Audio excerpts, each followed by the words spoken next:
"Get out of the front, you dirty." Victoria Sterling lifted her foot and kicked hard on Maria Santos's abdomen, who was kneeling cleaning the marble floor of Manhattan's most luxurious mall. Maria collapsed aside, instinctively protecting her 6-month gestation belly. The cleaning towel spread through the shining floor as she tried to recompose herself, breathing with difficulty. At 28, he never imagined that his double journey as a cleaning lady would end with brutal aggression in the middle of the main corridor. Victoria Sterling, wife of real estate mogul Jonathan Sterling, adjusted her Hermes bag and looked disgusting at the Philippine lying on the floor. "These people need to learn where their place is," he murmured to their friends socialites, who recorded the scene with their cell phones, laughing at the situation as if it were free entertainment. The noise of the fall echoed through the mall, attracting curious looks of the buyers. Some stopped to observe, others quickly diverted their eyes, pretending to have seen nothing. Collective indifference was almost as cruel as the kick itself. "Are you okay?"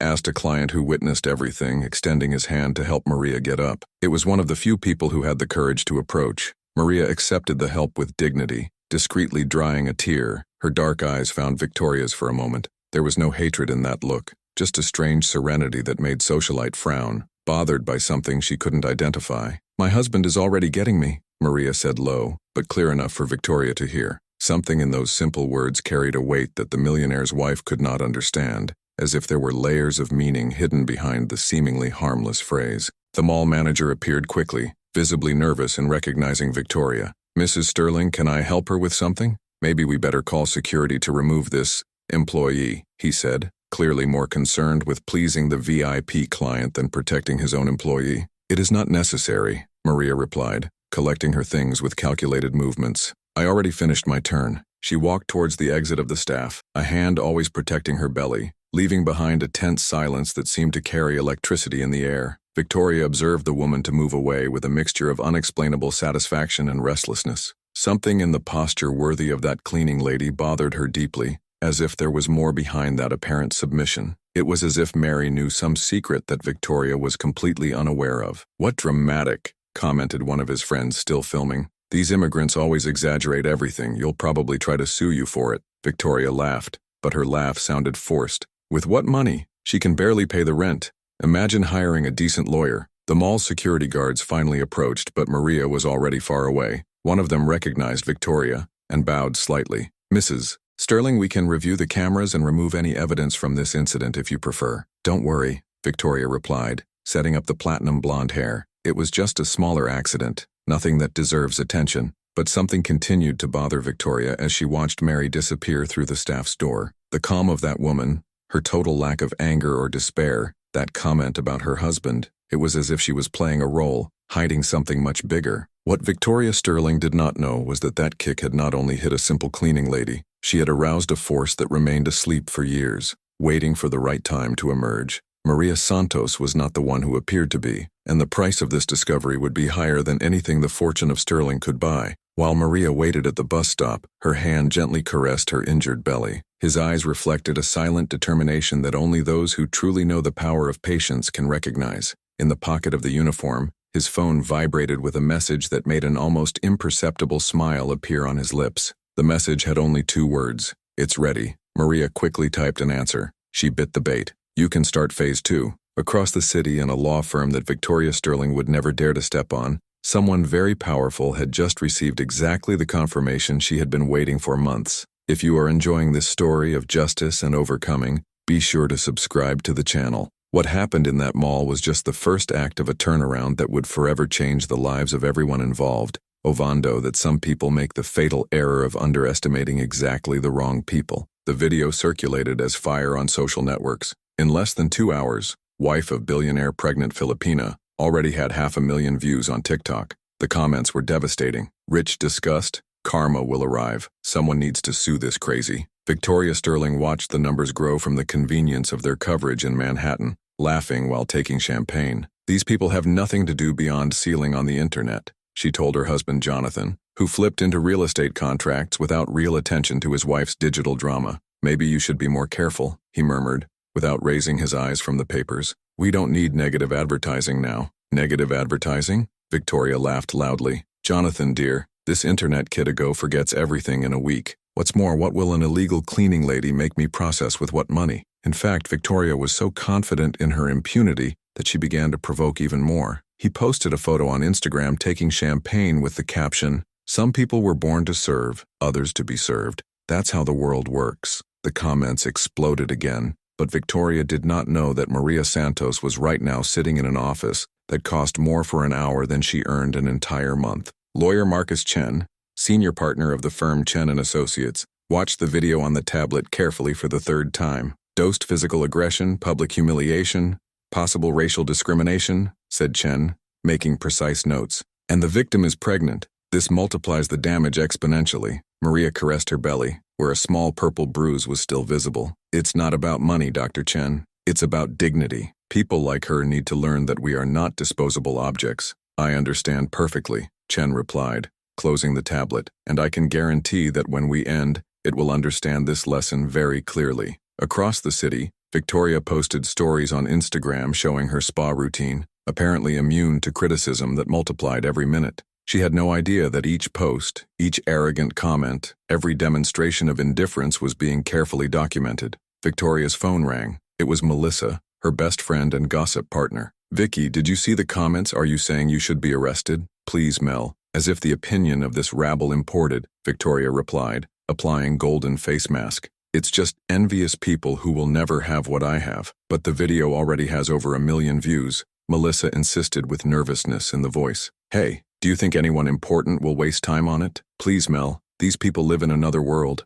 They can shout how much they want on social networks, but at the end of the day, I will still be here on my coverage and they will continue to clean the bathrooms." But while Victoria minimized the situation, something much more serious was happening behind the scenes. The video had come to the right hands, people with real power, not just likes on social networks. Marcus Chen was on the phone with contacts that Victoria would never imagine that a simple cleaning lady could have. "Yes, confirmed, it's yourself. They can proceed with the second phase." Victoria continued her luxury afternoon, going to the most expensive beauty salon in town. There, he made a point of telling everyone how an immigrant put in her place. The Philippine employees of the hall listened to everything in silence, but their expressions did not go unnoticed by other customers. "Are you not afraid of consequences?" asked one client, clearly uncomfortable. "Consequences who? From a cleaning lady without document, please?" Victoria laughed. "The most she can do is complain on Twitter." Maria smiled for the first time since the incident. "I think she still doesn't understand that she underestimated the wrong person." At Chen's office, a full dossier about Victoria Sterling graduated quickly. History of discrimination against employees,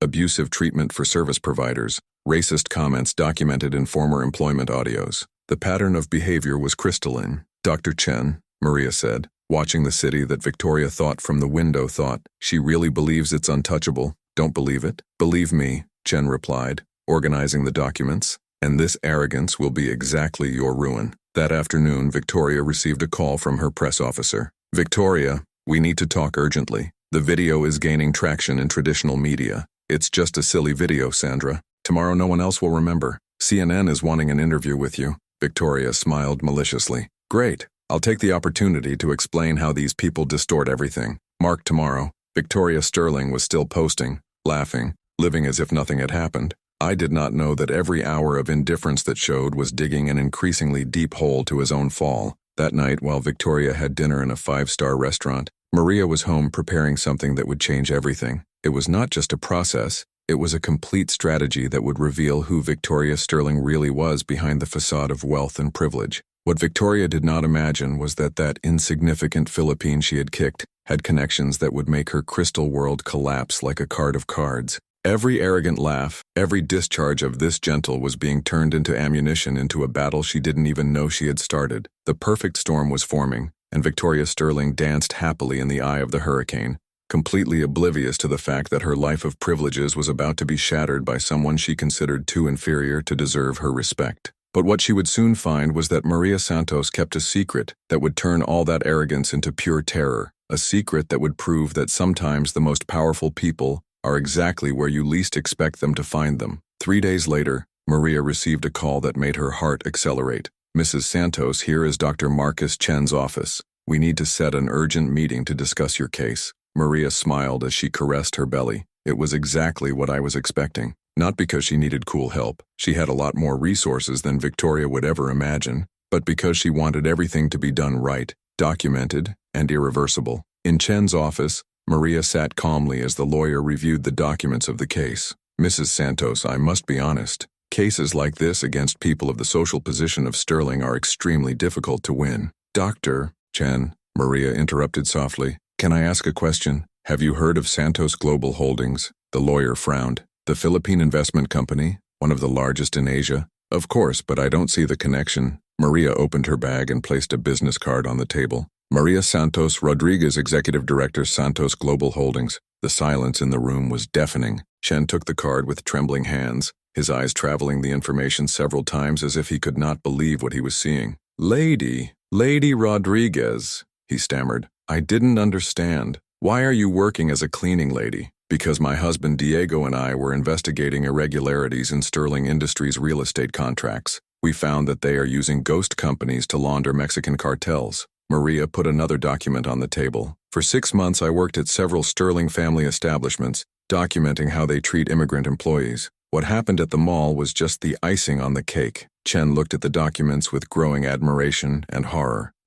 This is enough evidence to overthrow their entire operation. I haven't finished yet, Maria continued, removing a tablet from her bag. I have Victoria recordings making racist comments about Philippine employees in her beauty salon. I have messages where she mocks dirty immigrants with her friends, and I have financial documents that show how she uses fake charity foundations to evade taxes. Meanwhile, Victoria continued her luxury life completely oblivious to the storm that was formed. That afternoon she was in the most expensive spa in Manhattan, laughing with her friends about the little drama of the mall. Did you see that the cleaning lady has not yet appeared in the media crying for compensation? Commented Victoria, applying a gold mask. Probably don't even know they have rights. These people are so ignorant. Maybe she is afraid of being deported, Melissa suggested, laughing. It would be the best for everyone, said Victoria. An illegal immigrant less dirtying our city. What Victoria did not know was that every word of this conversation was being discreetly recorded by one of the spa employees,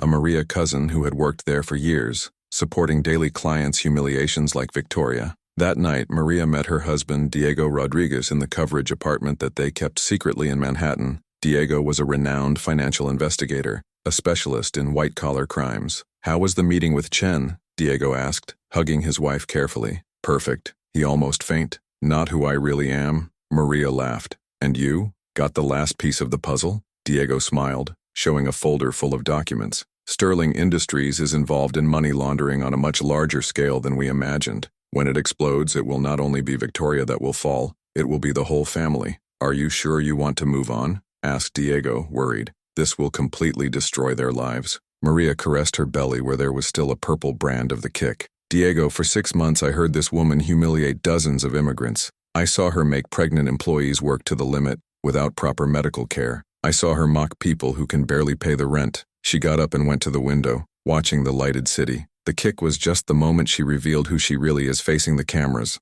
But what she did to me, she does with vulnerable people every day. Diego nodded, understanding. So let's end it. The next morning, Victoria woke up with a strange sense of restlessness. His Instagram stories about the dramatic cleaning lady had generated more negative comments than he expected, and some profiles with many followers were starting to share the video with devastating comments about their character. Jonathan, she called, finding her husband in the domestic office. Do you think we should do something about this video? It's spreading more than I expected. Jonathan didn't even look at the documents. Victoria, I have much greater problems to solve. Our auditors have found some irregularities in international contracts. We may have to answer some uncomfortable questions in the coming days. Victoria felt a cold in her spine. What kind of irregularities? Nothing you need to worry, Jonathan lied, but his worried expression said the opposite. What neither knew that those irregularities were no coincidence. Maria and Diego had spent months planting clues and evidence that would take the auditors exactly where they wanted.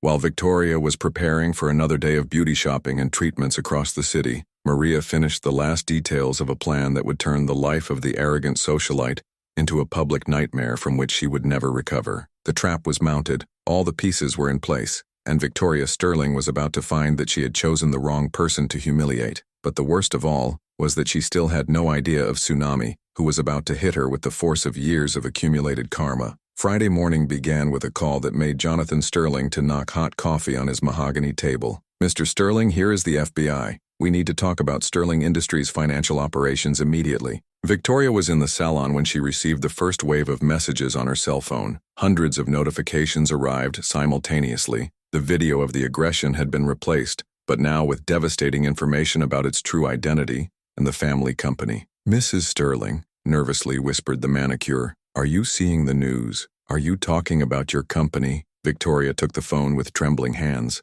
The main headline of the New York Times Online made its world collapse. Sterling Industries investigated for money laundering. FBI finds evidence of calls with Mexican cartels. The article didn't stop there. There was an even more devastating second headline. Magnata's wife who assaulted pregnant Filipina is investigated for tax evasion and fraud in charity foundations. Victoria ran out of the hall, calling frantically to Jonathan. "Answer, answer," she murmured desperately, but all calls went straight to the mailbox. When she finally got contact, Jonathan's voice was unrecognizable. "Victoria, where are you? Don't go home. Don't go back to the office. Don't talk to anyone in the press. Jonathan, what's going on? This has to do with that cleaning lady?" "That cleaning lady," Jonathan spoke with a broken voice, "is Maria Santos Rodriguez, Executive Director of Santos Global Holdings. She and her husband were investigating our company for months." Victoria felt the world turn around him. "This is impossible. She was not a simple thing," Jonathan shouted. "She had access to all our contracts, all our operations. And you, your idiot, gave her the perfect pretext to completely destroy us." At that very moment, Maria was at a press conference alongside Marcus Chen and Diego Rodriguez. The cameras of all the great stations were present, broadcasting live. "For 6 months, Maria spoke calmly to the cameras, I document systematically as the Sterling family treats immigrant employees. What happened to me at the mall was just the reflection of a business culture built on discrimination and illegality." Diego took over the microphone. "Our investigations have revealed that Sterling Industries uses ghost companies to wash more than $50 million annual drug trafficking. We have bank documents, conversation recordings, and photographic evidence." Marcus Chen presented the third blow. "In addition, Victoria Sterling has used 3 fake charity foundations to evade $12 million in taxes in the last 5 years. Money that should help needy communities has been diverted to finance her luxury life." Reporters' questions came like an avalanche. "Dona Maria, did you plan this investigation specifically?" "We were investigating irregularities in the company when I found out they needed a cleaning lady. It was an opportunity to watch inside how they really treat people like me." "And the kick? Was it purposeful to provoke this situation?" Maria caressed her belly. "No one plans to be assaulted, but when you are treated like rubbish every day, eventually someone reveals who you really are. Victoria Sterling only showed your true face before the cameras." Victoria watched the car press conference, parked at a gas station. Her friends began to call, but not to support her, to distance herself publicly from her. Melissa was the first. "Vicky, I'm sorry, but I need to cancel our lunch from tomorrow,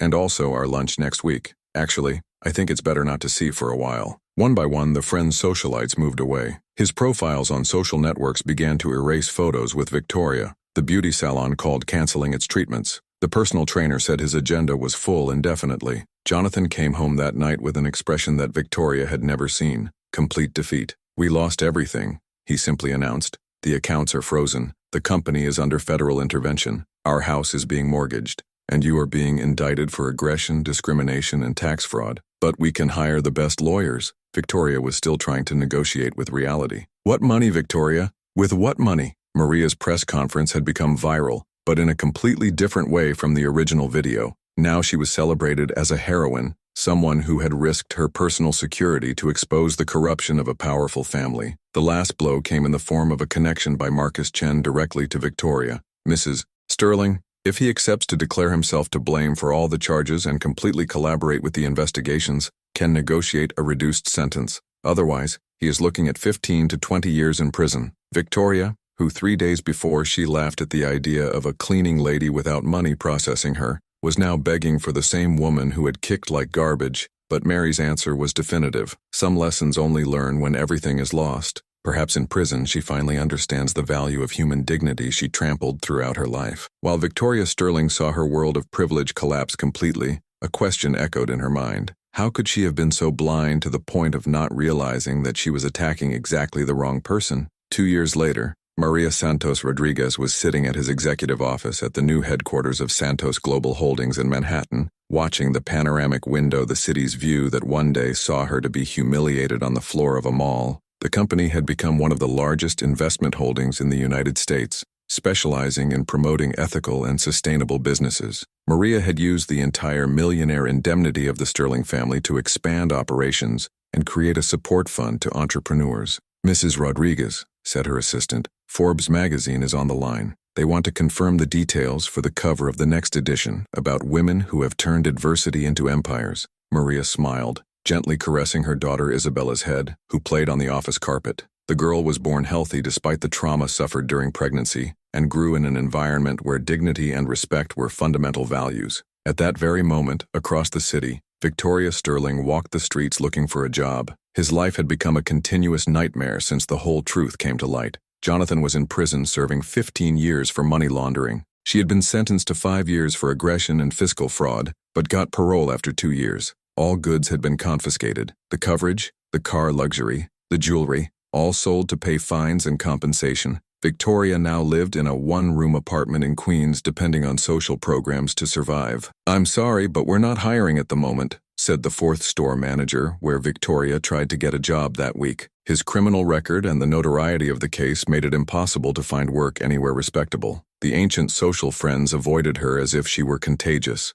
Melissa had changed telephone number and blocked Victoria on all social networks. The beauty salon where he used to be treated as royalty now forbidden her to enter. Maria, on the other hand, had become an international inspiration. His book, Unshallowable Dignity, How I Turned Humiliation into Power, was on the best-selling list of the New York Times 38 consecutive weeks. "Mom, why was that lady on television crying?" Isabella asked, pointing to a report about Victoria Sterling trying to get a job as a cleaning lady. Ironically, the same profession that one day she despised. "Because she forgot that all people deserve respect, honey," Maria replied. "And life has a special way of teaching this lesson for those who refuse to learn." Maria's phone rang. It was Marcus Chen, now partner of his law firm specializing in immigrant rights. "Maria, 3 more cases arrived today. People who saw their history and found courage to denounce similar situations. The Santos Rodriguez Foundation had helped more than 500 immigrant families to get legal documentation, decent job opportunities, and education for their children. What began as a search for personal justice had become a movement that changed lives daily.